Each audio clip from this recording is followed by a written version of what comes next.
Happy holidays, humans, and welcome to episode 35 of the Human Music Podcast. SEDA pushes past the limit. Today, our guest is SEDA. Big shouts to him for being super chill when I repeatedly mispronounced his name as SEDA, but now I know, and y'all know going in. Today, we talk about emulating your heroes, music in the time of coronavirus, and creating a music fan community, among many other awesome topics. Our sponsors for this episode are Producer Dojo, the best place to learn music production online, The Approach with Seth Drake, where you can learn to mix like the masters, and Gvngaroo Records Music Distribution, home of unlimited distribution for under $10. All those links are in the show notes below. I want to welcome you to this episode of the Human Music Podcast. Hello, people of Earth. This is Tesco with Rip Kenny and Trapp'd, and you're listening to the Human Music Podcast. Woo!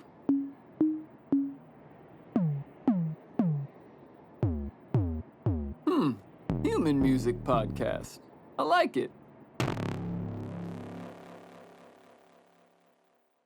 What's up, humans? How you guys doing today? We're back with another episode of the Human Music Podcast. I'm Trapp'd, also known as Luke Rain, currently repping my Gvngaroo gear. What's good, y'all? Because I just want to say I'm about to put out projects on Gvngaroo Music Distribution. Ooh. So holler at me about that. You know what I'm saying? I'm gonna have my Trap Jesus tape out, Merry Trapsmas, so you can listen to all my fire trap Christmas beats, my favorite hits. Oh. But that's my little plug at the beginning here. But without further ado, today we have the one, the only SEDA on the show. What's good, bro? Say hi to the people. How y'all doing? What up? No. Yeah. What's up, everybody?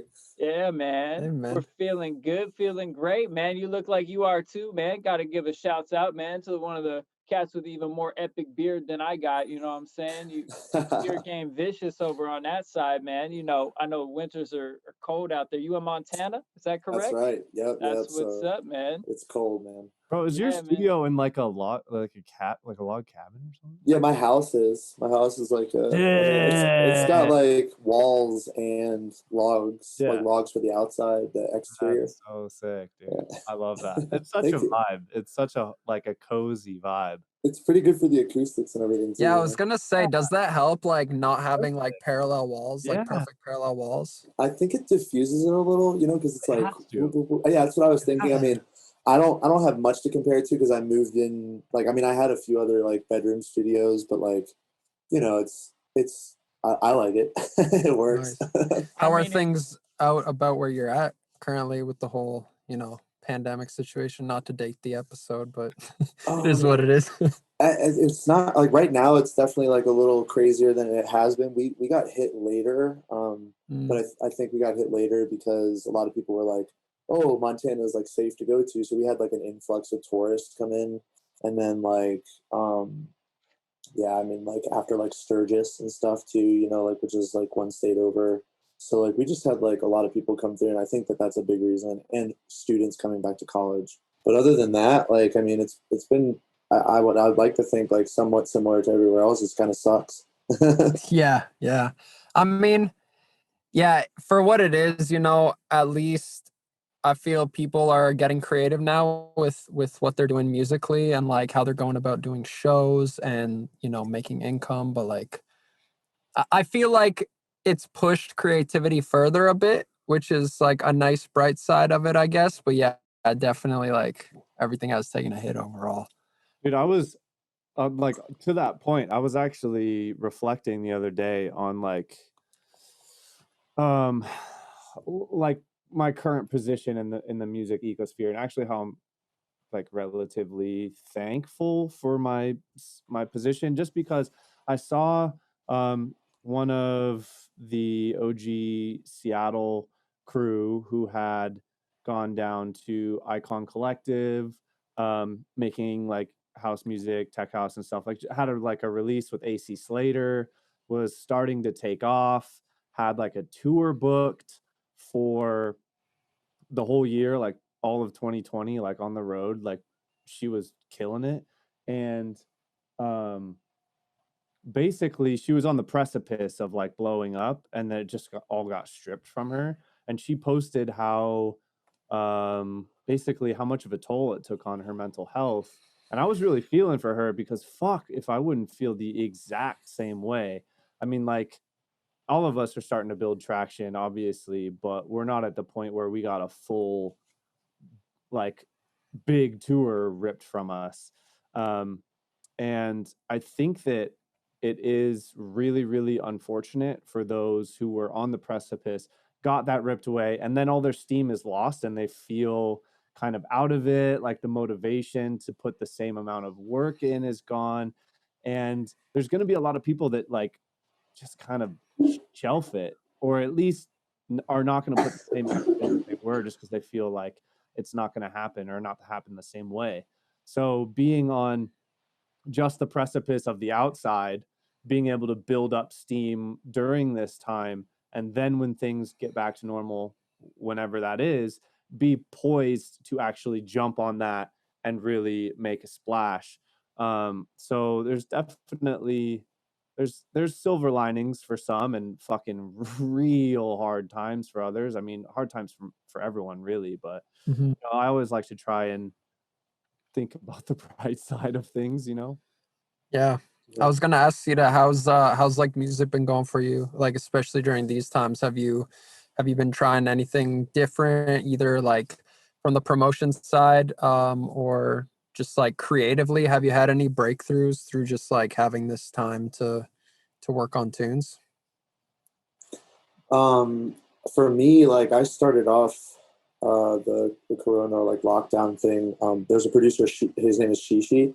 He's like kind of a pop world music producer, and like he held this like Corona Creative Challenge, and it was like a 6 tracks in 6 weeks thing, and like that kind of like boosted things right from the start for me creatively. And I think from there, like I mean, it for me like it's been like he it's a silver. There's a silver lining for me. It's been great because have had the time to prime myself for when this is all over and things like that.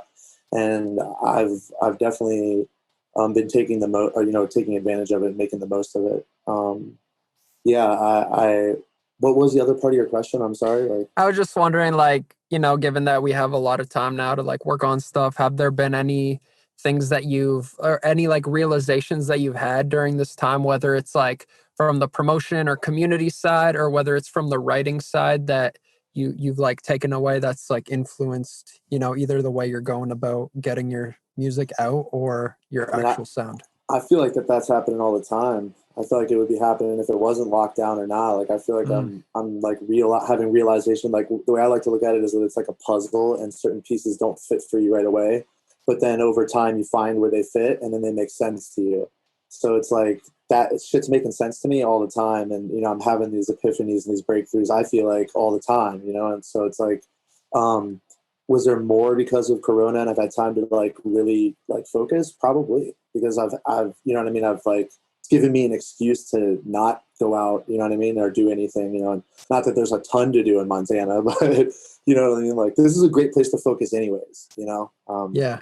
It's a great place to not have distractions and be like, I want to get down to my craft and really hone it. So yeah. I Sick. feel the exact same way about Bend. Like I moved Hell yeah. here from Seattle, and there's just like I have everything that I like to do activities wise, like super close to me. And then other than that, there's really not much going on. So I'm pretty much activities, hanging with the girl, or making music. And that's pretty much all I would want to be spending my time doing anyways. Obviously hanging with friends and stuff when it happens. But yeah, honestly, kind of separating yourself from the rat race, I've found to be really successful for at least the way I go about things. Everyone's different. But I really like that. Yeah, it's kind of funny because it feels like, oh, I'm missing out. I'm not in the big city where everything's going on, but like it can kind of hold you back in that sense. But one thing I was thinking too, before we get too deep down the rabbit hole, maybe for our listeners that haven't heard what you do, you want to go into a bit of like what inspires you, what kind of music you write. Yeah, give Sure. us like that first. Give us that like superhero origin story as we're getting into that. Like, where does SEDA come from? What what does it mean to you, and why this project, and how did it come about? I'll give like a brief, I'll try to go very quickly, The elevator pitch version. Yeah, so SEDA is the Farsi word for sound. It's my dad's Iranian, so he speaks Farsi, and it kind of just came together naturally. It wasn't like that first. Way back in the day when I DJ'd and I didn't really produce too much, I was like Reza on Colors or something like that. Like, and then this was like 8 years ago, and then I had a long hiatus where like I was mixed up in some like not the best shit in life, addiction and stuff like that. And after getting through that shit, I came out the other end and I was like, what am I going to do? And I started focusing on music again. I just kind of got back into it, and I started like really thinking about what kind of name I want, what's like represents me. And that's how I came up with the SEDA thing. The SEDA thing. And from there, like, I don't know, like the logo and stuff was kind of just random, man. Like originally I had no clue what I was going to do. It wasn't like the Sega. I did not make that connection right away. Other people did for me, and I was like, cool, I'll run with it, but I make experimental bass music. At least that's what I like to call it. I don't really follow a tempo or a key or any weird shit. I just like to do whatever sounds right, I guess, while keeping it professional. That's what I'm trying to do. That's what I'm aiming for. Yeah. I'm 31, man. I'm originally from the East Coast. I'm originally from DC, Virginia area. And then I moved out here. DMV. Yeah, yep. Virginia, and my mom's from Maryland, and my grandma's from DC, so that whole area. And then I moved out here to Montana 3 years ago or so now. I met Tyson, Nintendo, and like just got into the scene out here, and I started producing and making this bass music. Yeah, what's Sweet, the man. scene like out east? Is there like a big bass music scene out there, or because I know that there's a house and techno scene. I'm not. Oh yeah. No, I'm sorry, I didn't mean to interrupt you. Oh, you're good. I was basically gonna let you take it away. Like, what kind of scene is there for bass music out there? The East Coast is like there's a scene I feel like for everything. The bass music is real big now. There's such an old school vibe, like you were saying, with the techno and house and drum and bass, like Junglists and stuff. In Montana, like, I'm not even gonna lie, like drum and bass can kill a dance floor here, like depending on the crowd. You know what I mean? Hell yeah. I feel like anywhere in the U.S. Same as Really? honestly. Really? Yeah, That's here crazy. in Canada. See, well, that's it depends on the crowd though. Like if you get Yeah. the old heads that like listen to breaks and stuff when they were younger, Mm. like, like the original electronic influence, like they grew up on the Prodigy and shit like that. Like they're gonna dig the drum and bass, but again, like if you play that to like just the standard drunk club, like people are gonna be like, "What the fuck?" Yeah, I after think one it's song, you're like, yeah, it's such a weird tempo where it's like if you go halftime, the snare is like on the wrong beat, but otherwise you're like People you just got to be like on stimulants to like be vibing with that tempo. I like it. No, I like it too, but like yeah, it's a dance floor killer, unfortunately. It They don't can know how to be. dance to it. They just like don't know how to like vibe at the faster tempo with slower movements. Yeah. Like you've had to go to a few festivals and like heard enough drum and bass to like figure that out. For anyone, even for me, when I was like, I don't know how to dance to this, and I'm like, wait, I can just like kind of do this kind of thing where you're not really like going ham. Most people like just start. Yeah. It's funny because for me, like I grew up a hip hop head, and like my first introduction to EDM was like house music, and I just didn't get it. I was like, what? Just like a kick on every beat? No, there's got to be a backbeat. It's got to be funky. Like I don't understand how to groove to this. And then I heard drum and bass, and I was like, this I understand. That's a break beat, but double speed. I can fuck with this. And so I just like, yes, I don't know. I'll just bob my head the exact same and just knock my head up on the snare instead of down, and I just got it, But I get it. Everybody's got their own style, and you got to just stay true to yours. So speaking of that, like you said, experimental bass music, what kind of sounds influence your version of experimental bass music? Some artists that like really inspire me are G Jones. Sayer is a huge one for me. I really like Ableation a lot. Yeah, like I'm trying to think. Zeke Beats is a big one for me. EPROM, of course. Shades, you know, Alex Perez is awesome. She is dope. Yeah, man, like those are artists that I like, but like I noticed like early on that like trying to emulate like what I like never came out right, you know? So like I wouldn't even say that I sound like those guys, you know, because if I tried to sound like them, it would sound fucked up in my opinion. Dude, So it's like true. It's so true. Every time I like start a beat and then I'm like, no, I want it to be more like Nero, like dark and epic. mhm, You just destroy the song. You just lose the original I think intention so. of whatever you started with by trying to be like, no, I want to do it more like. But I think it's also a good thing in a sense. So not to cut you off, sorry. But I was just gonna say, like, so many people come to like sessions where they're like stuck with writer's block or something, and it's like, yeah, literally try to rip off a track. Like everybody wants to be unique and original and whatever.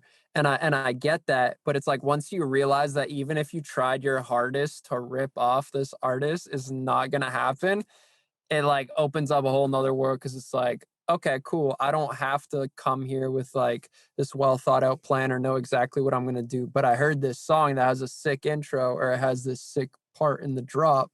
Let me try that. And then that sparks the whole thing. Sure, Yeah, yeah. It's great way for inspiration. You know, to Totally. use it as inspiration. that's what I love about doing that like arrangement exercise that they teach at the dojo, where it's like, you come at this song, and I'm gonna make a song like this, but it's not. You don't end up making anything like that song. You copy the tempo and the general arrangement, like this is how long the intro is and this is how long the drop Yeah. is, and like, okay, it's got a halftime backbeat, and a swung groove, like, and you copy those like underlying properties of the track, but then by the time you like start pulling sounds in and anything that could be, like the face or anything memorable about the song ends up being completely yours anyways. 100%. Yeah, like a great like I mean, all you need is the kick and the snare. Like if you just drop a reference track in your project and just map out the kick and the snare of the whole track, that's all you need. Like if you have the kick and the snare and you can see where the builds are, where the drop is, you know what I mean, all of that shit, you can fill in the blanks and you can use the track as a reference. But like you said, if you try to emulate what they're doing, it's going to come out so different anyways. You know what I mean? Like I've been through that. And it sounds like y'all have been through that too. Totally. Yeah, I really think I actually really like that, by the way, like just putting in the kick and the snare, because it gives you a bit more of like A blueprint. the blueprint of the groove too, like where the ups and downs are, and like how you're gonna dance to it. Yeah. I do think it's really important after you get your basic idea in, or like really once you get like the arrangement mapped out, you got to delete the track. Otherwise, it's just human nature to get stuck and Sure. go, what did they do? And what you've put in already and what they had likely aren't the exact same enough for you to also add exactly what they added, right? So you end up kind of chasing yourself down the wrong path if you copy that reference too much. So I always say load the track in. I mean, you can label it intro, breakdown, drop, etc., but I prefer to label it like drums cut out, high pitched synth starts rising, rhythmic drums or something, like for a section. And then like high energy, 1 bar synth, like call and response, 2 bar turnaround or something like that in the next section. And then you have like a more feel based way to fill in the gaps rather than just like an enigma of drop, you know? Yeah, that makes a Totally. lot of sense, giving yourself like those basic guidelines. Just knowing that like there's this kind of groove happening, and then like for 3 of the 4 bars, we've got like this rhythm with synth A, and the turnaround is synth B. And like just knowing that like that's the general vibe you're giving the listener. and then taking it wherever your mind and, even more importantly, the sounds you have on hand are going to go. Like, because you got to follow what the sounds you actually have can do and can do well. You got to let them tell the story for you. Yeah. Speaking of sounds, so where do you generate most of your sounds for your projects? And like, do you start with like a mud pie, or do you pull up some presets that you've made, or start tweaking other presets? How do you go about it? I took definitely a combination. I do mud pies. They're like, every like, maybe a couple months I might do one, or something. I get like a good hour long or more recording, and then I take that recording and I'll run it through granular shit. I record it from my mode, and then I'll take that and chop it up the shit that I like, then run that through granular shit, and then re-record that and re-record that, and like just find the shit that I like until I have like 20 samples that are solid that I can just grab from. That's like how I do my like that section of it. But a lot of it, like a lot of my sound design is like, well, it's just like resampling other people's shit. Like I love just taking other people's basses and chopping them up with an EQ and carving them out and just layering it with shit. And then I took this one sound with 4 sounds, and now it's one sound again. And then like that's like where I get a lot of my stuff. Is really just I love working with audio. Not only just because my computer is a piece of shit, but but I love it. Like just like it's freeing to me, like so Right. no tinkering. I feel like when you first have that realization of working in audio, or like when you first begin as a producer, there's almost like this hesitancy because you feel like you're limiting yourself and like, Oh yeah. look, it's a synth, it's powerful, it's cool. But like when you fully embrace audio, I think it like clicks when you start going to shows and you hear this crazy ass sound design. Before, like at least my mind would be thinking of like, Jesus, I can't even imagine like what sort of LFOs and filters or Yeah. mapping they did. And it's like, oh, everybody's just out here making happy accidents and just like resampling until it sounds sick. Dude, Mr. Bill just said on Taboo's podcast. It was like I asked Taboo was like, what questions should I ask him? And I was like, ask him about working with Tipper, and he asked him, and he was like, well, the one thing he took away from it is that Tipper goes in there, and it's not like Dave knows he's not building these crazy sounds with these LFOs and like all these crazy different effects. He's going in there, he's trying shit out, and he's picking shit that he likes, out of it, and it's just so happens that the shit that he picks and that he, that he gravitates towards is what it is, and like, so like, that's like, I feel like for anybody, when you find out, or like when I found out that G Jones is just going in there, hitting record and turning knobs, making mud pies, like that's what he was doing. I was like, it was freeing, like it's like you're like, oh damn, like I don't have to hold myself to this standard, like I can sit there and I can just go in there and turn fucking knobs and like find cool shit, and the more creative I am, the cooler the shit will come out, Yeah, so 100%. focus on the creativity. Yeah, the skill ends up being in how you set up for creating happy accidents and which ones you choose, and then how you rearrange them in the way that gets people grooving. Sure. Like DJing in that sense. Yeah, really. But speaking of, these sort of like breakthrough realizations, one question I love asking people, and we've spoken about this before, and you mentioned it before, it seems like every 3-4 months, there's like one sort of concept that ends up becoming like a focal point of like your writing process and like really changes things moving on. Like Mud Pies is a perfect example of that.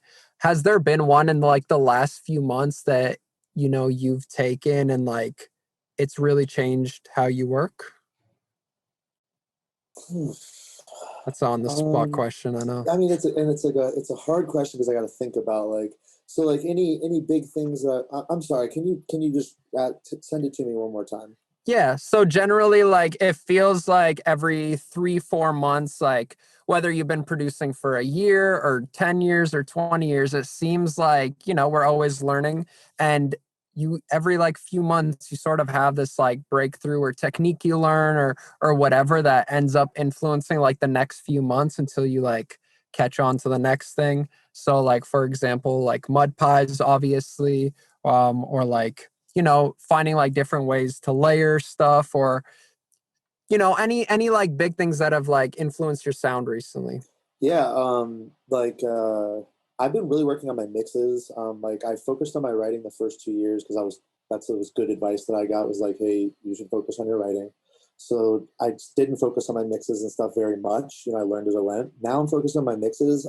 The big thing that I've learned recently is somebody was explaining to me, Wales. I don't know if you know him. He's like a dubstep producer. But like he was explaining to me like how you look at your EQ and how everything fits inside your EQ. And then more specifically, like when you go into something like, let's say your vocals are typically, you know, like they might be the whole range, but like the vocal part of them is between 700 and 1500 hertz. You know, if you take that away, you can't understand what people are saying. And like just that as an example, but he was been breaking it down for me, like, you know, your drums will sit right here, and if there's stuff in the way, you know, like that's been a big thing that's made mixing easier for me. If you can get, and I'm not talking about like, I've seen these charts that are very comprehensive or like very, you know, in depth. I mean, like they're hard to look at and really remember what's going on. You needed to break down into like 5 sections on your EQ and look at your EQ, like these 5 sections and where shit should sit in there. And then like that, like simplify it, you know, and that's been a big thing for me recently. And looking at it like that, I've been able to achieve cleaner mixes and like been able to get things to sit where they're supposed to sit, not really just shooting in the dark, kind of using my ears only, you know, which is what I always do. So that's something, I guess. Love it.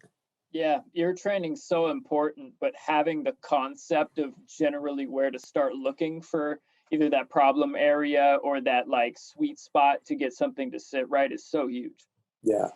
Because you can have that knowledge but not have the ears to understand what 3 dB too much in like the 200 hertz range sounds like. Right. You know, like if you hear that woo, and someone's told you if you have mud, cut at 400, you might cut at 400 and then like the issue is at 200 and you've kind of missed the boat. So having enough background and training to like really know where that is and then have the sense of like, after you know what they sound like, having it mapped out along there is so useful. It's one of those things that's like, I always thought that mixing was just a math problem and that I could just book learn my way into being a good mixing engineer. But as I go, I realize that like it's one of those things that there's just no replacement for time. Every mix gets a little bit easier because the rough mix gets better. Like as I'm just making the track, I hear something that's exactly like that 200 hertz whoo in something. I'm like, oh, just dip that out real quick, move on. Like that little thing ends up like getting you to the stage where you have to mix something down, and there's like relatively few issues because you already hear all that stuff along the way, right? When you don't, and you just try to make everything big and loud, and then you get to the end and it's just a mess, that's when you really have problems. And you can't book learn your way out of that. You got to hear it and know. I'm really glad you guys brought up 2 points, and I'm glad you said mixing SEDA, because something like I've learned too in the last few months that's been a big breakthrough for me is once you learn how to get those clean mixes, how to carve everything out perfectly, and like you said, Evan, it feels like it's a math problem where you can sort of just like perfectly place things.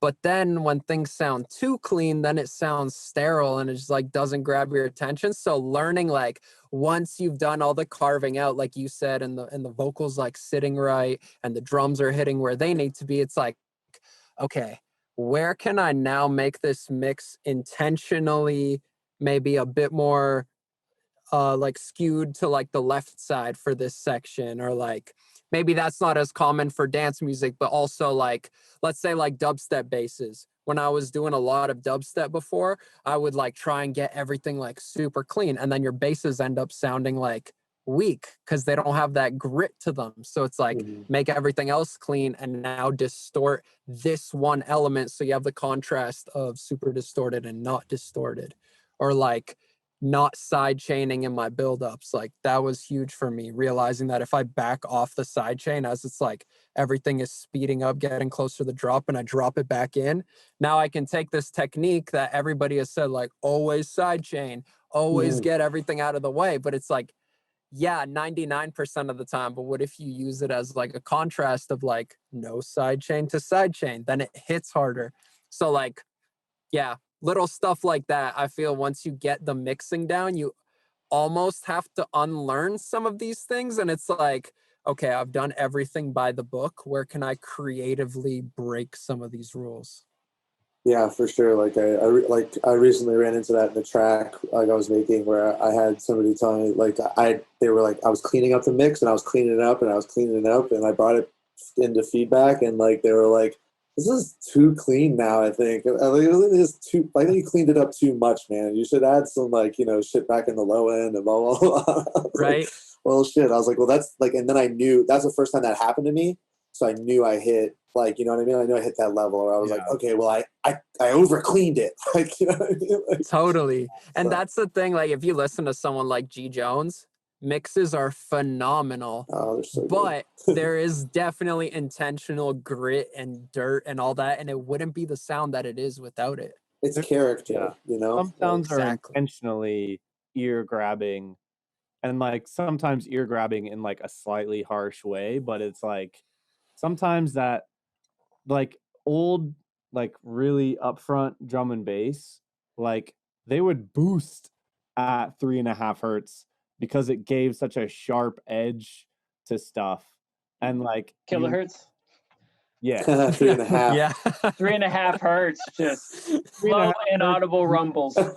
Just creating Slaps. heat in the subwoofer, the dance floor to be sweaty. Yes, 3.5 kilohertz, but just because it gave such an edge to things, and like you hear that a lot in people like G Jones. That you're exactly right. Even though it's an extremely clean mix, some stuff still sticks out intentionally, which gives nice contrast, right? Totally. Mhm. Yeah, there's that great weekly download that Il Gates did. Link in the description. Class of 808 shit. The Don't Be a Basic Bitch boot camp, and he just went in on that, and it's like there are really cool techniques like I don't know, are you in Ableton, SEDA? Fruity Loops. That's all. Fruity Loops. Hey, Cool. all right. I know there's a similar plugin. I'm just been like diving back into FL again. I can't remember the name of it for the life of me right now, but Ableton's got like this plugin called Erosion, and it's like this like white noise distortion that you could layer in, and it kind of gives you like this pseudo overblown effect. Like you could add it like to a sub, and then now the sub sounds overblown, but it's like not clipping at all. Or like you add that to your kick, or you like add a touch of redux to your kick and like give it a bit of dirt, and these things just like subtly stick out and open up like new places in the mix that you wouldn't have really got by just like boosting like high end or cutting out this area or whatever. No, I feel you. Like I like have a like because I do like very similar things like to my kicks and subs and shit like that. Like I have and I know not everybody does this, but like I mix into my master and I clip the fuck out of my drums, like my kick and my snare and like Same. and everything's kept being caught by Maximus. Like I do all like stock mastering pretty much, other than Fab Filter. I mean, like I do a little bit of that, but yeah. So like it's easier to get like the distortion and stuff. You know, like I literally like yeah. So like, but I do the same thing basically, and just having Man, Maximus catch it. that's such a huge thing too, and I'm glad you brought that out. Like I clipped the hell out of my drums, and I realized I could not get that sound that you hear all these artists doing unless you had like 7 dB extra to spare to just clip off in the end. And like another thing where it's like I hate to introduce this concept too early to people, because like you should learn how to do everything clean and then learn to break the rules and make it intentional. But it's like I'm so far removed from that idea of like you just write and then you just mix and then you just master. It's like write and mix, and then you sort of transition to like mix master, where it's like this back and forth between your mix master. Because if you reference finished tracks that are mastered, all of these elements have that compressed and like clipped relationship among each other, and you are just never going to get anywhere close trying to reference that track, like a EDM track especially, bass music, dubstep, like especially with like your, you know, maybe mixed unmastered track. It's just the elements are not going to gel like that. Yeah, your reference is at -4 LUFS or -3 or something, and you're trying to do all your mixing at like -15. Like, I don't know why my bass doesn't sound like that. Yeah, with like 20 dB dynamic range. It's like, yeah, I don't, if I'm doing bass music, I don't even, I run everything into like a soft clipper compressor, just like you said, because it's never going to sound proper without it, in my opinion. Go ahead. I'm sorry. No, you go for it for sure. Oh no, I was just gonna say like I actually like I run all my shit through a multi-band compressor, and then yeah, like I don't soft clip anything. I run it through a multi-band compressor. I put an EQ cutting out the sides from 200 down right after it. That causes a little bit of clipping, and I catch that with a limiter, and that's it. And like, Gotcha. So you just clip your drums. Yeah, and like I usually keep everything else under 0. You know, like the basses and everything else, but yeah, to get them to like punch and really hit, like I slam, like the mixer channels are all the way up. Everything is like up. Like, and I do some EQing and like it makes, make sure do some mid-side control on them and shit. But other than that, like just like clipping the hell out of them and picking the right samples, like that's like the most important thing. Huge. Yeah. So on the topic of like making stuff loud and clipped and compressed, I was actually just talking with Chris Cryptochronica about whether or not to bounce separate versions for SoundCloud and Spotify, right? Because Spotify basically volume matches everything to either 12 or 14, -12 or 14 LUFS. And so I have an opinion, but I want to hear what you guys think first on whether or not it makes sense to leave the dynamic range in for those platforms because it would sound better loud, or do you just crank it to -6 LUFS and distribute that everywhere? It's a really good question. And I've been wondering that for myself. And I think it really depends on your genre. That's going to be my kind of cop-out answer. Because like if you're making like pop music or hip hop or something, and your general target would be like -9 or -8 LUFS, and then you can just like, pull back on your Pro L2 or whatever you're using for your final limiter, and just like leave everything else in the chain the same, but just pull back on that final limiter and send in a version at -12 or -14 to streaming platforms through distribution. That makes a lot of sense to me. And really, like, you're not really crushing it that hard with the limiter. But then the question always arises to me when it comes to, heavy bass music. Like, am I really going to pull back all that compression? Like Tesco's just mentioning, like when you're referencing, you got to kind of crush, get to that point where you're crushing things to even see if your relative levels are correct to get that sound you want. So it's like, would people get that same experience of the track, how it's supposed to feel, if you pulled that far back on the compression in your mastering stage to back, whatever, like, what is that, like 9 LUFS? That's a lot of distance to come back. And, they're just going to volume match it with everything anyways. Does it make more sense to just go in to where it sounds the best and just allow that to get turned down to volume match with everything, but still have the compression you want, or pull back? Like, do you guys have any experience like trying it different ways when you're sending stuff into Spotify and such? Yeah. How was your experience, SEDA? So yeah, like I definitely think you should make separate. Sorry, I got beard in my mouth. I just trimmed up right here, right before the podcast. That's what I need to do. But yeah, no, I think that making a separate for Playmaster and for Streaming Master is smart.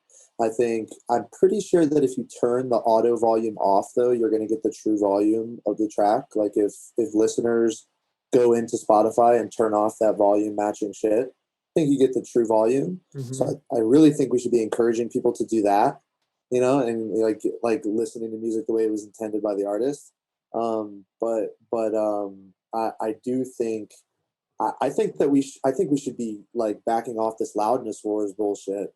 I'm a big proponent of dynamics, and like I'm somebody who used to smash my shit hard, and now I'm like realizing that like you can get like loudness with dynamics and not be like, you know, hitting negative. Like, you know, I think wasn't Subtronics like +1 LUFS in his last Is shit? that even possible? Yeah, like some weird shit or +1. I like you should listen to his last EP, whatever that was. It was like it was set a new record. Everybody was losing their mind over it, but you like I don't think it sounds good. I'm not gonna lie to you. Like I don't think it sounds good. I think it would sound better if he fucking backed off his shit and like eased up on it a little bit. And I mean, like I think he's an amazing producer, but I just think like there's like how much louder can I get it? How much cleaner can I get it? How like it's I think it's ridiculous.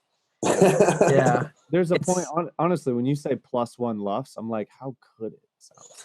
Yeah. I mean, like how would that even translate to? Check it out. Definitely check. It's his It's not the newest one. It was the one that like came out a few months ago, or something like that.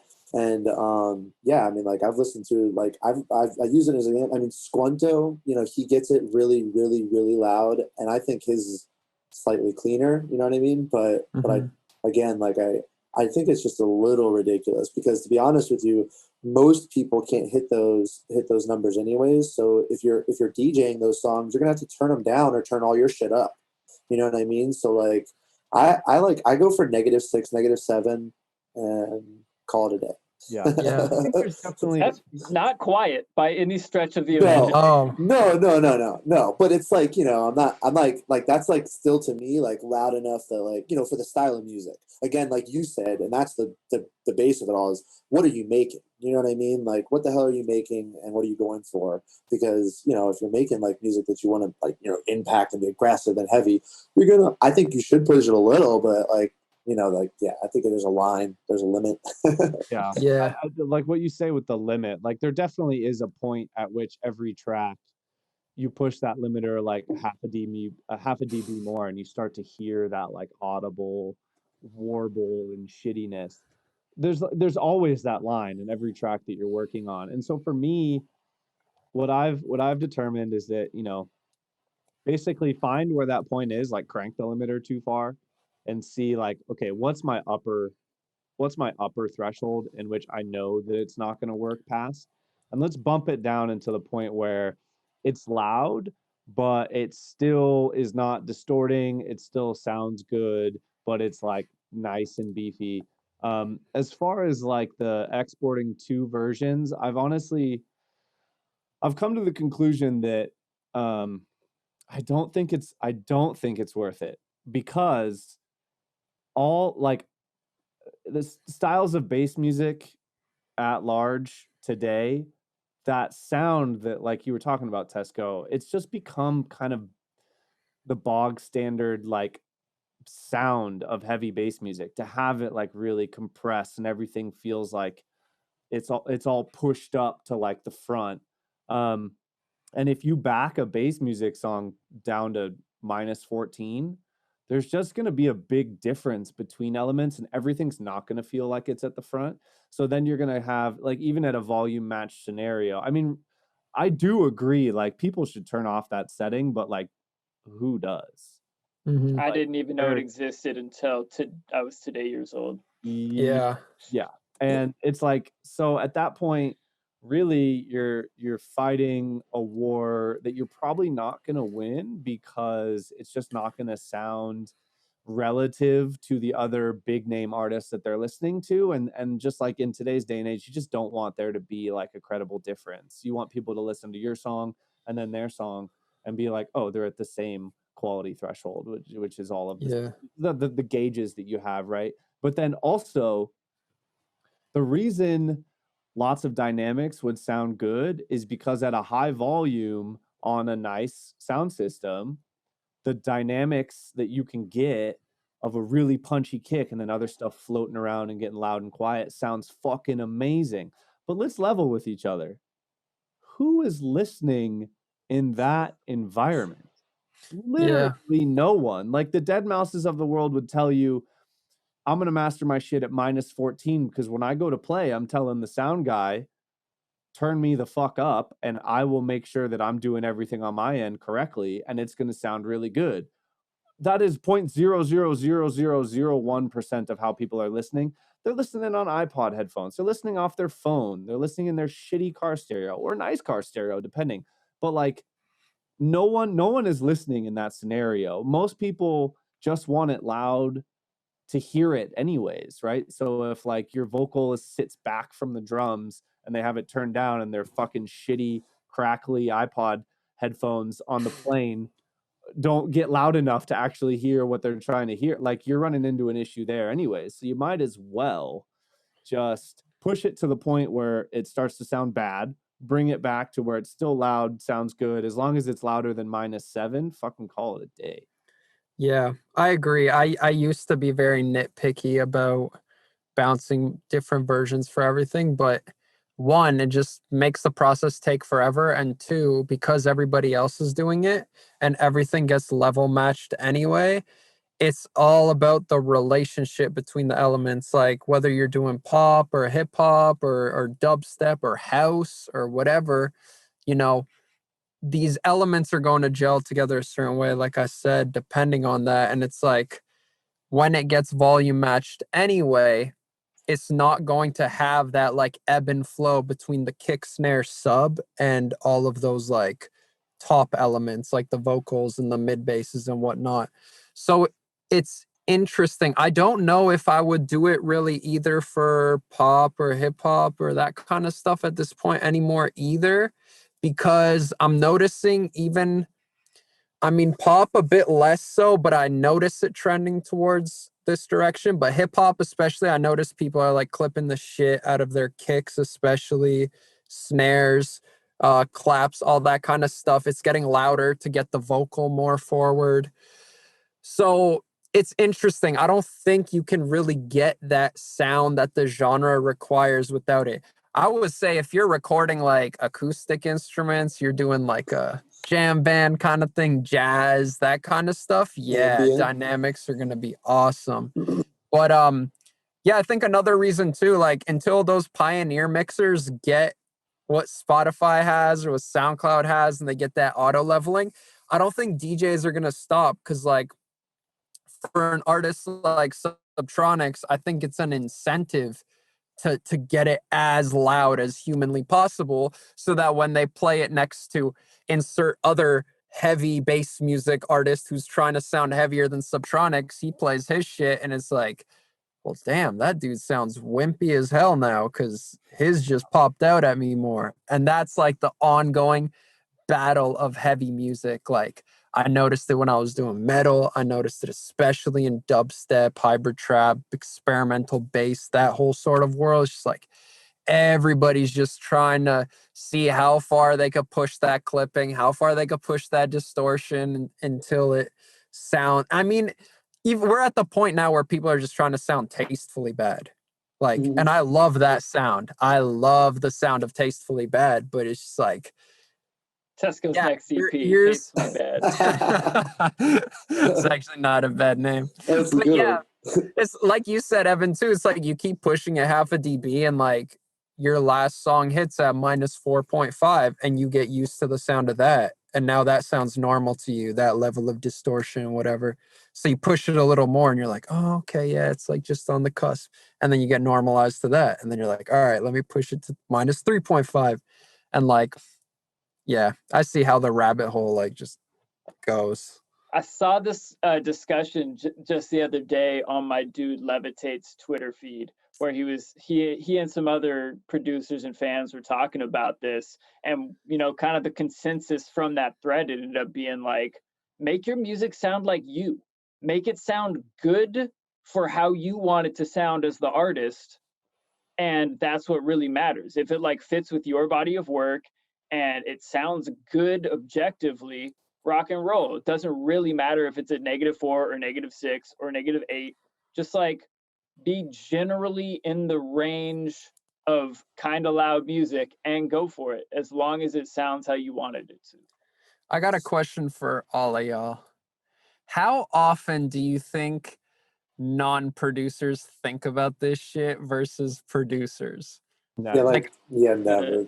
Yeah, I feel like I don't they think don't that they care. notice like the subtle differences in loudness, to be honest with you. Like the big differences, you know, if it was a drastic one, but going from like -6 to -4 or something, like they might not notice, you know what I mean? Like they might not even like, you know, tell a difference. But like something I wanted to say about that in regards to that is that like, you know, with COVID and everything, we're not making music right now to play at shows. True. You know, we're making listening music, and like, which is why like I'm a big, huge proponent of narrative and motif and like having a story and like, you know, and like not just throwing sounds together, you know, like and like I think now is the best time to be doing stuff like this, and you can, you know, you can play around with your dynamics because you're making shit for people to listen on their headphones or whatever it is. And you know, I mean, like people that give like music like serious listening, they probably have like a decent set of headphones, whatever they are, you know, and like they're probably like want the experience. Like I know a lot of tipper heads, like, you know, they're not going to listen to it on some bullshit system. Like they want to like, you know, and not system, but you know what I mean, like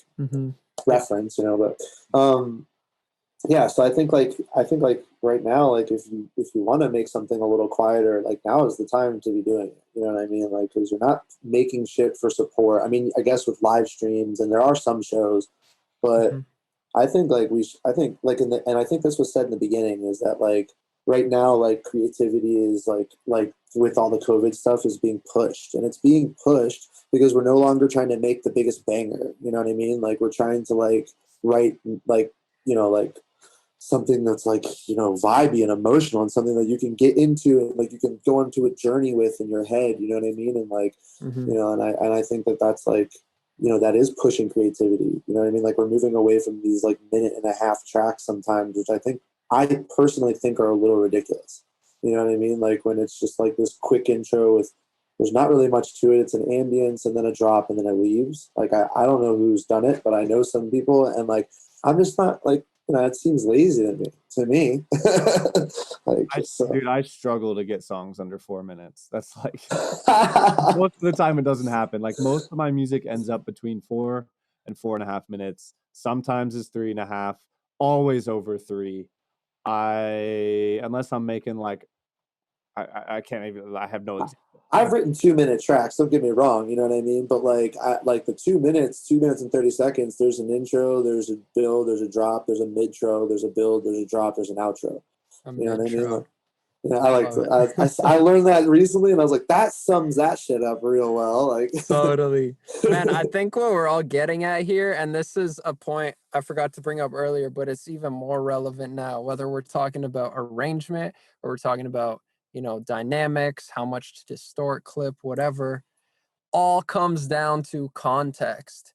You don't have to hard pick one or the other. It's like, what are you trying to make? If you have a 10-song project and they're not all hard, heavy bass bangers, well, then that gives you some opportunity to like play with the dynamics over the course of multiple tracks. And now it's like you can have those heavy bass bangers that are hitting at like -1 LUFS, and you can have -14, and you can take your listeners on a journey through those tracks and, you know, use everything. Like the point we mentioned earlier, it's like once you know the rules, you can start to like creatively create contrast by breaking or like adhering to that rule. Amen. Amen. And I've been seeing a theme kind of come out of this whole episode where, you know, we're talking about, you know, should it be done this way or that way? And a lot of what we've mentioned is like, take it until you can tell you took something too far, whether it's like EQing for cleanliness or whether it's volume or whatever. You've got to find the limit by passing the limit. Like, oh, I've been hearing clean up your EQs for 3 years, and finally I think you went too clean on the EQ this time, bro. Like, okay, cool. I found the limit of cleanliness. Let me dial it back and add some more dirt. Or, you know, oh man, I've been chasing this loudness of this track I love, and now finally I got past it, and I noticed that I could hear the compressors and the limiters working too hard, and that sounds not that good. Let me pull it back, and then, oh, now it sounds good again. That's where I'm gonna leave it. And it's just like when you're EQing something, you take that bell up higher than you know it needs to go, and you sweep it back and forth across the spectrum until you find the absolute worst frequency in there, and then you turn that one back down. Like, you've got to take something too far to really notice that it's too far, and then you can pull it back. It's such a useful technique for literally everything. You're like, did I saturate this sound enough? Let me blast it first. Let me dial it back. That shit all the way and find where too much really is. And then maybe you're like, wow, I could have turned that up 6 dB and I never would have known. I mean, it's the same thing with like any effects too. Like, turn the dry wet up to 100 and then fuck with the settings and then turn it back down to 15 or whatever the dry wet that sounds appropriate for the effect that you're using should be at. But it's really almost impossible to find settings that sound cool, unique, interesting, whatever, right for the sound at 15%. You just don't hear the nuance of what's going on. Crank that bitch up to 100, then fiddle with the knobs, then turn it back down or automate it or whatever the final resting position of that dry wet is. But yeah, it's one of the most useful tips that I can give someone about applying effects or saturation or limiting or compression. Even leveling, even just leveling, like totally. Yeah, leveling, like turn the sound off and back on. And if you notice that, like, once you've done that, like, oh, that's too loud, then you can turn it down and repeat. Or same going, like, I like to quiet, but I like to kind of do it the exact opposite that we've been talking about with leveling, where I'll just take that final fader and turn it back to the bottom after I've messed with it. Like, do that where you crank the saturation, you crank and you really change the sound. Then I'll just drop that fader back to negative infinity and close my eyes and turn it up until I'm like, it's too quiet. It's too quiet. Okay, there we go. And then look and be like, oh, it turns out that's the level it needed to be at. Yeah, that's so important to close your eyes, because you can be like, it was at negative 12.5. I think when I turn it back up, I'm going to be relatively around there. And then you end up at 13.5. If you close your eyes, it might be negative 20. Mm-hmm. I've definitely heard of people doing it both ways. Like, I do it from top to bottom, but like I've had mentors and peers that have said that they do it from bottom to top. They turn it low and they work their way up slowly for different things, for different tasks. So I mean, it's important finding out, like, in different, and like I said, each scenario is different. So I mean, there's a lot of right ways to do things. Like, I'm sure we all have a very different precise mastering chain of like what we run shit through and how we get there. But like, as long as it sounds good in the end, we're ending up in relatively the same place. Yeah. I mean, for me, the reason I choose to go quiet too loud is just because loud shit sounds better, as we've been discussing with this whole loudness war. It's like, it's louder, it must be doper. So like, I know my brain is going to fool itself when you just like, so it's like you start loud and I keep turning my lead down. I'm like, no, it's sounding worse. Where if I turn it down and I'm like, no, I need more of it. And then I can just turn it up until I'm like, okay, there it is. Now it's sitting with the drums, you know, as opposed to like having to turn it down to like, are the drums cutting through yet?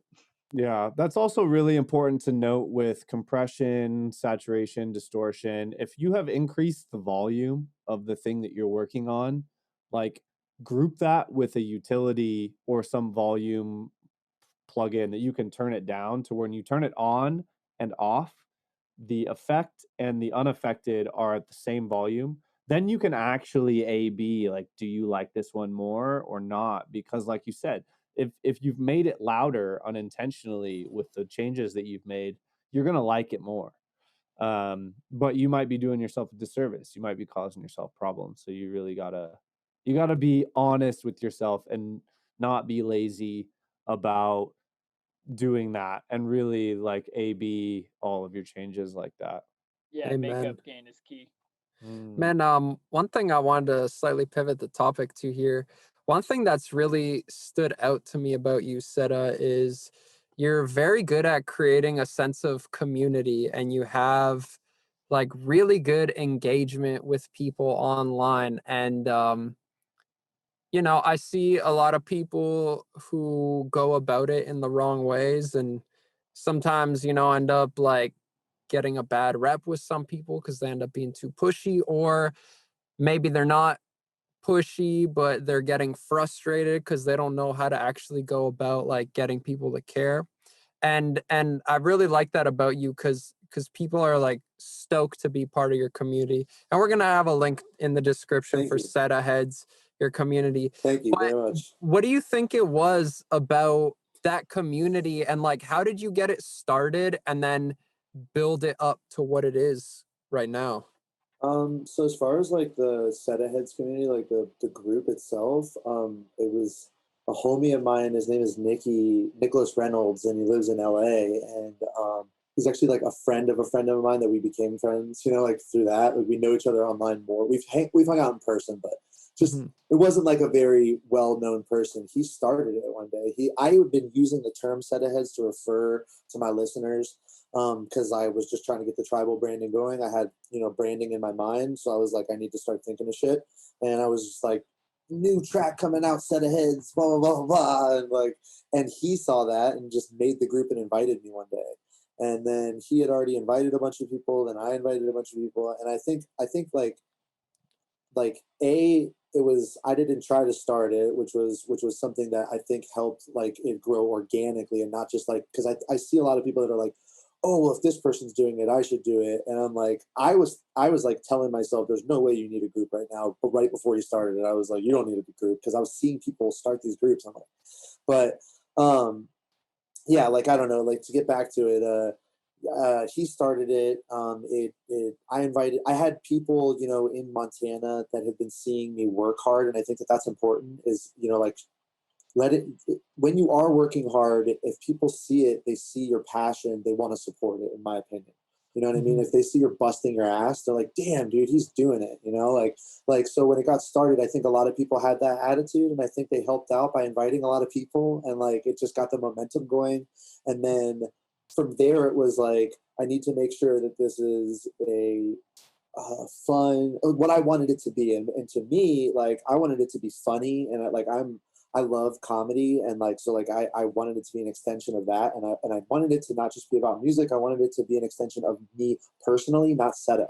Like, this is like an extension of Reza, so you get to see me behind SEDA, which is different than me, and and so I have pissed people off. I know you mentioned that, like I have pushed people away, people like listeners, even not listeners from my music, but I have had people be like, I love your music and stuff, but I don't like your group, what I mean, because I would deny their posts or something, but that's how I keep the quality, and that's how I keep the content like relative, and it not be hateful and all these other things that creates a good environment for people to be in and want to invite people.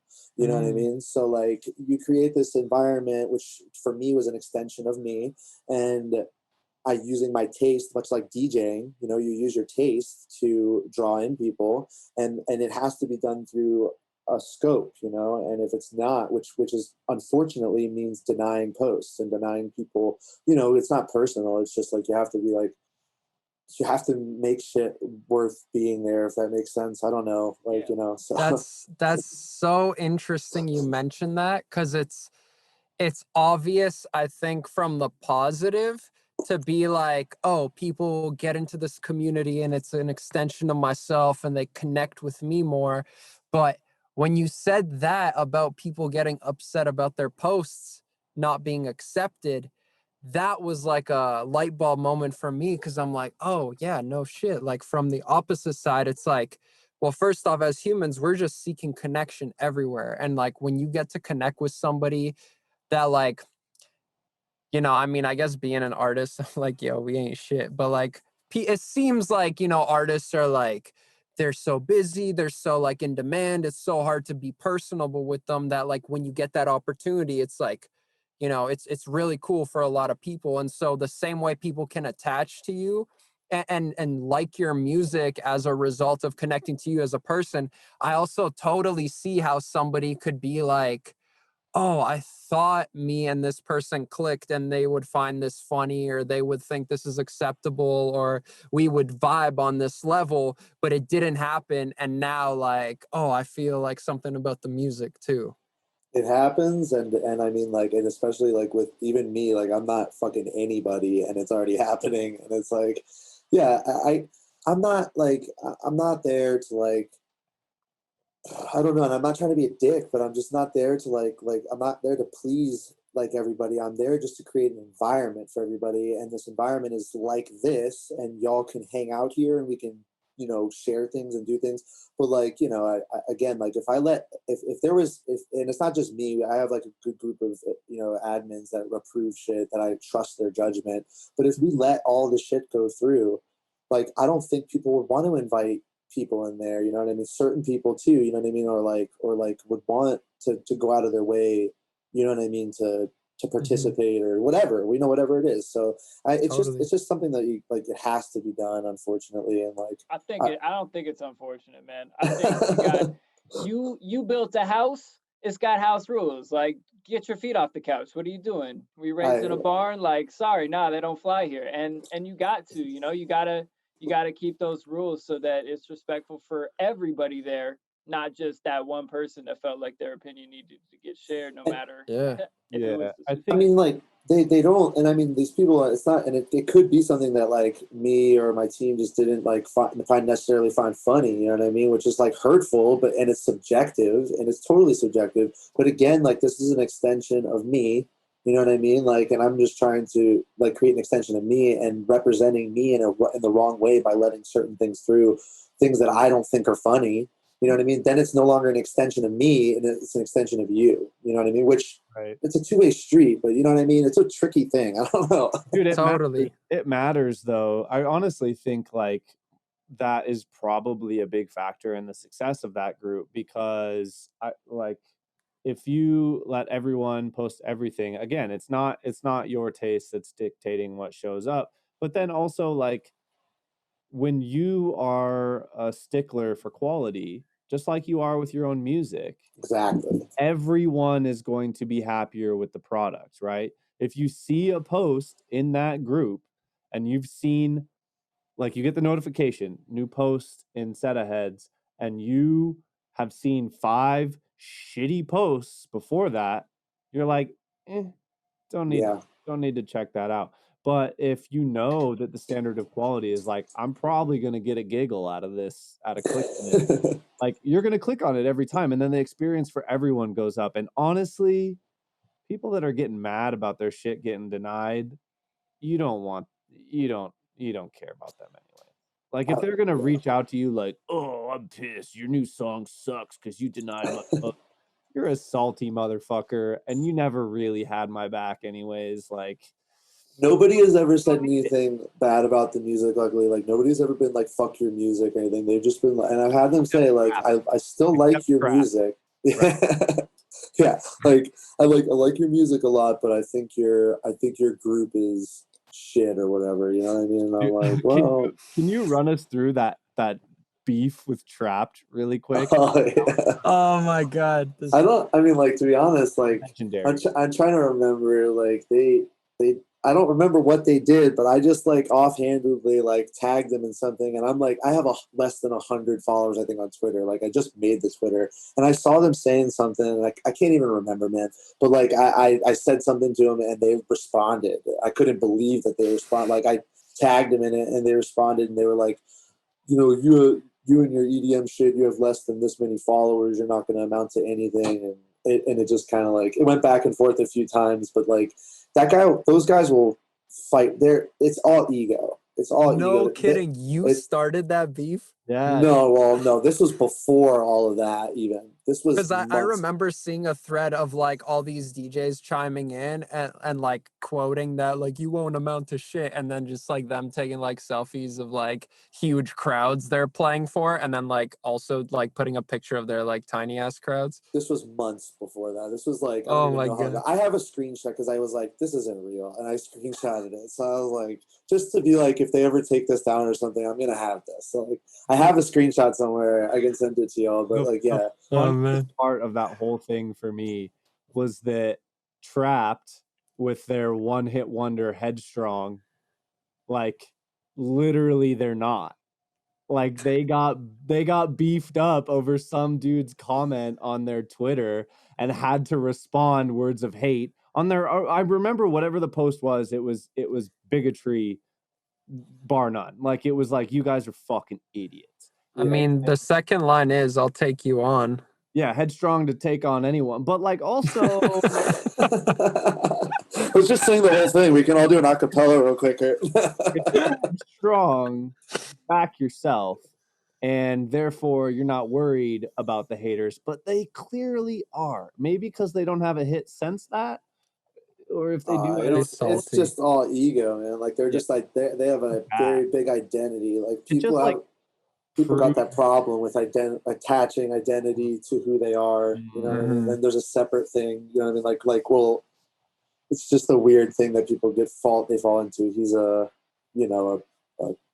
Trump supporting, like, the guy who runs the Twitter and the lead singer. He's like, he's very big into his identity. His identity as a Trump supporter. His identity who knows something that we all are missing, that he sees something that we don't. Any conversation I've ever seen, read from him, or had with that guy has always been that we're missing something. He tried to tell me and my friend Trip Hazard that life is a competition and you guys are losing. You know what I mean? And I was just like, bro, life is not a competition. The fact that you look at it like that is, I mean, it says enough, dude. You know what I mean? Like, that says more about you than it does me. Like, fucking idiot. So I was, it's funny. Well, then it's funny because I don't even remember what I was talking to them about. But then, like, a few months later, it was like, a couple weeks ago, all of a sudden, like, Subtronics and everybody's talking to him and talking shit to him. And I'm like, I knew this was going to happen because he looks down on the EDM community. You know what I mean? Like, and he's voiced that before. So it was like a matter of time before it hit some of the bigger guys like Must Die. All hell ensued. Yeah, it's crazy how much momentum EDM has picked up, because in that era, rock was still definitely the prevalent force.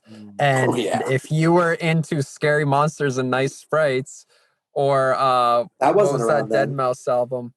That was a bit after, but even when that album came out, like, people would look at you a bit strange if they caught you bumping that. So, like, it's crazy to see how just in the last few years, even when it was taking off, I feel like there were like no girls in the scene. And now it's like very much balanced at shows. It's very much like widely accepted. A lot of people are into it. And it's like, I mean, not only that, but it's also trended towards like getting heavier and crazier. And like, people are fully embracing that, just like they did when it was like from blues to rock to grunge to metal or whatever.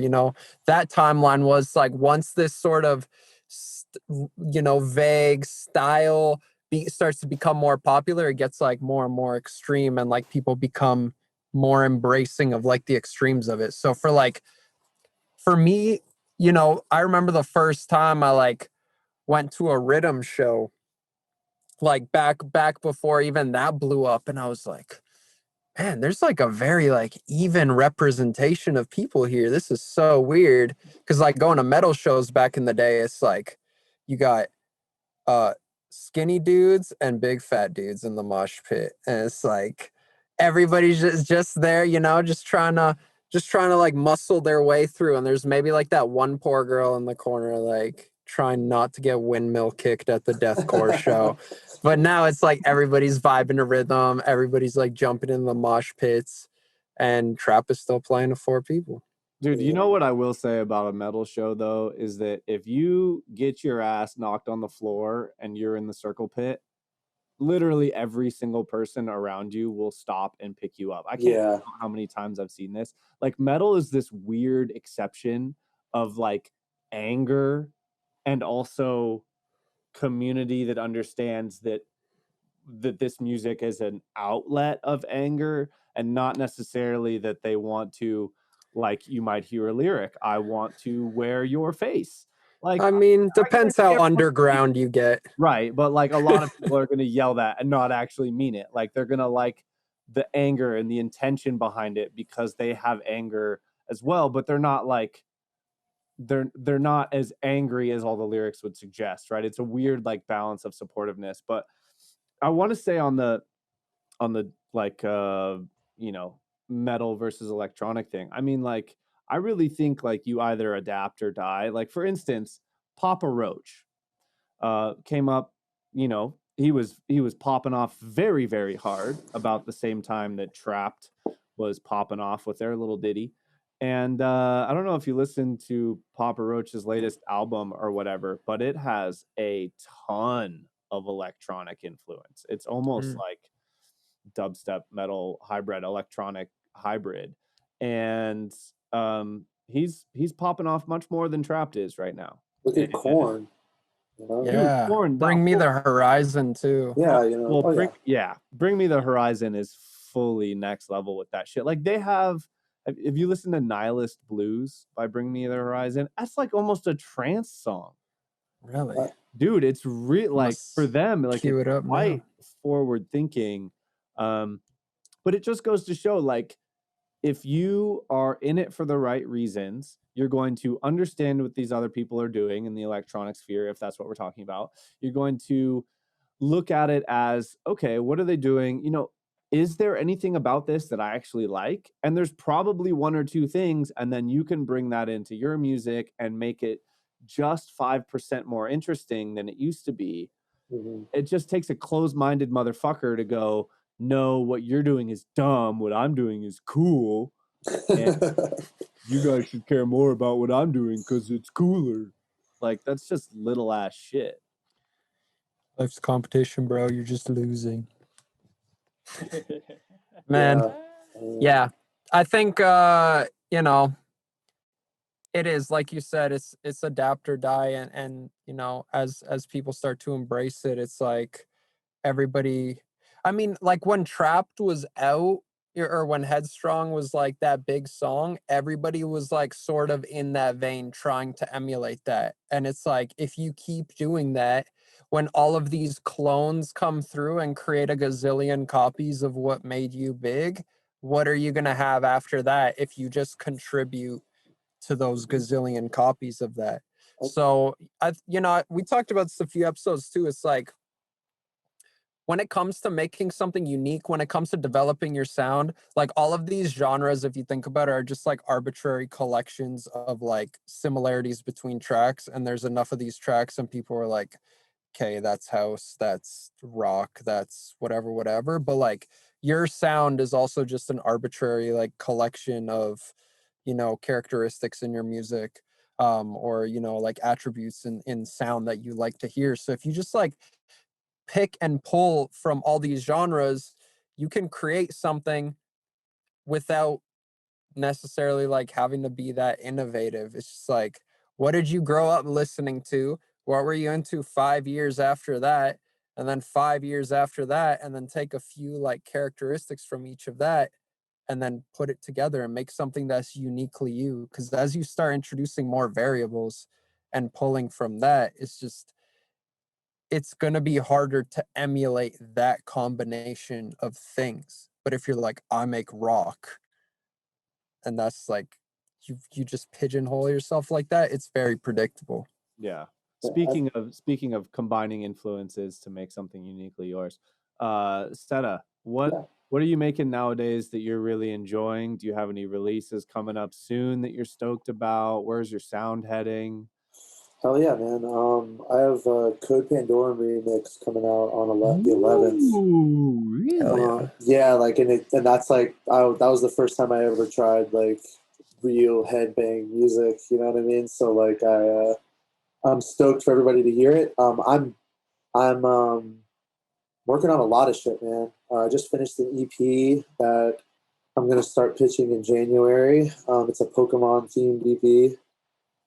So yeah, like it's a 4-track EP and it's all like one continuous thing. So like it's 4 tracks, but they all blend into each other. It's like evolutions. It's kind of like, yeah, it just kind of tells a story. It's like, yeah, I don't know. Like I tried to, at least, you know, like it's my first time attempting something like that. So it was a lot of fun. And dude, I have no concept of what that would even. Would you play us one, or is that off limits? No, I can play you guys something. Sure. Can I send it to one of you guys and you guys can play it? Yeah, for sure. Yeah. I'll put my email in the chat real quick. I can just send it to the chat. Or... Oh, that works too. Yeah. Cool. Yeah, if it's already, if you got the link. Yeah. Dude, as soon as you said Pokemon themed EP, then my inner childhood spirit was I just know it like woke right up. some little. So here is this is a playlist with 4 tracks, so you guys can play whichever one you like. Yeah, like it's What's your favorite? What should we play? shit, man. Should I be like my favorite or the one that I think most people would like? Oh, your favorite, dude. Shit. It's a toss up between the first track and the third track, so you guys can pick. It's either Lavender Town or Fire Badge. Which Fire Badge was I rewrote that like 2 or 3 times, and it was a pain in the ass, and in the end, it was one of my favorites. I was like, but Lavender Town, I think, is like, I don't know. Yeah, probably Fire Badge is my favorite though. Yo, All right, well, before Fire hold Badge it up. is. Before we get into this, I gotta know more about this mask that you got. Oh yeah, How like did that come to be? that was just a Halloween thing that I think I'm just gonna run with it. Sick. And I think I'm just gonna run with that. Like for me, it's one of those things. Like if it sticks, you know what I mean. Like go with it, you know. So like that's kind of how the logo came about. And so I'm gonna be branding a little bit more with that. And when I play live, I'll have it on. All right, Dude, so look- for our epic. video participants on YouTube, this is that mask we're talking about right here. That looks cool as all hell. Loving that cool mask. Thank you guys. Man, yeah, that's absolutely badass. And now we're gonna get a sneak peek behind this upcoming EP called the Elite Four. Here is Fire Badge. We hearing Oh, it? we're not getting any I sound. don't think you clicked share computer. Oh, your thing's muted. Thanks a lot, SoundCloud. Maybe down just a tad. Yes, sir.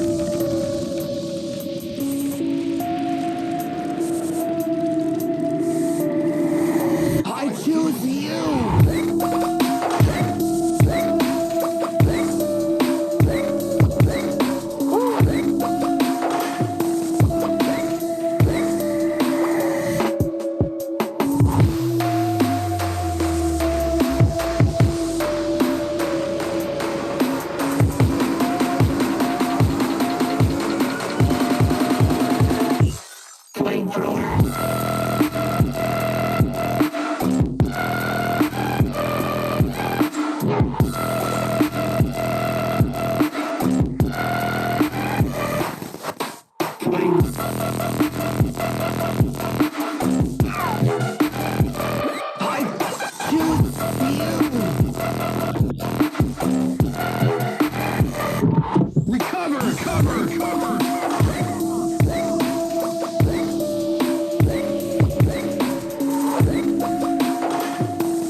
I love that turnaround.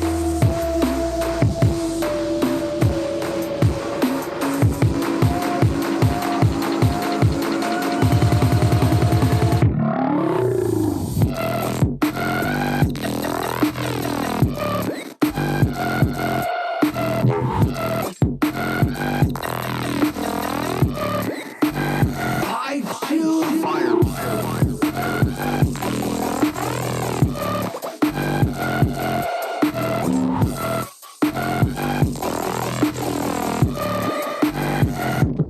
Return.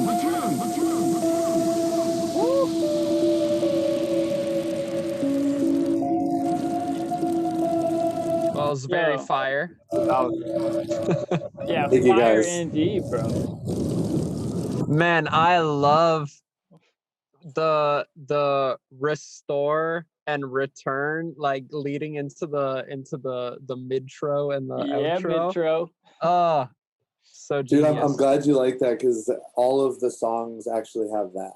Like they're kind of like the effects on them might be a little different and stuff, but leading out into the midro and the exit of every song, except for the last song, has like all of that. So they all have those like it's as if you're entering a battle, exiting a battle, you know what I mean, type thing. That's sick, man. I could definitely hear like the narrative structure along this song. And I think, you know, for everybody else that just listened through the whole episode, like you really embodied those concepts well. And like the song has a very clear motif to it that you expanded on throughout. And it just feels very cohesive. And yeah, Thank like you I so said, much. I love those little details I appreciate that, guys. Thank you so much, man.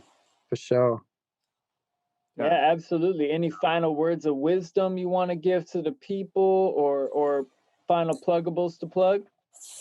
Man, I don't know. The only thing I can say is, man, is I hope everybody is staying safe out there, and I really hope everybody is writing a lot of music, and the one thing I want to say is write music for the listener. You know what I mean? Well, for listening. You know what I mean? Because right now, you know what I mean, making like the biggest, heaviest banger in the world like isn't the most important thing, and I want people to really get creative. So I think we can take this time that we have with ourselves to push the boundaries and you know, continue the evolution of this music. Absolutely, dude. Well, what you're making right now is absolute fire. Like we said, fire Thank back. you. And Yeah. we really appreciate you joining us on this. You dropped a lot of tidbits of wisdom, and yeah, it's just great. It's great chatting with you, man. Great having you on. Yeah, Thank you guys thanks for so taking much. the time. Yeah, Glad y'all we all got to kick it. make sure to go follow SEDA at SEDA Music, SEDA MUZIC, and be on the lookout for these new tunes. Thank you guys so much. Really, you guys are all awesome, and I'm stoked we all got to hang out. Yeah, absolutely. Super glad we got to know you. And to all the humans out there, peace among worlds. I like it. Wow, humans, what an episode. Big thanks to SEDA for being on. Make sure you go join his Facebook group community, SEDA Heads. That link will be in the bottom, but it's SEDAHEADZ. Now, again, big thanks to the Producer Dojo. That's the best place to learn music production online. All three of our illustrious hosts are senseis, aka mentors there. The approach with Seth Drake, where all of us have learned to really hone our high-level engineering skills, and Gvngaroo Records music distribution, home of unlimited distribution for under $10, where I, Trapp'd Jesus, have just recently released my Merry Trapsmith EP. You can find that anywhere. Thanks so much, humans. As always, subscribe, like, share, rate, review, all those good things to let the people know that this show is awesome. If you love us, you know we love you. Let the people know. All right? Peace and peace among worlds.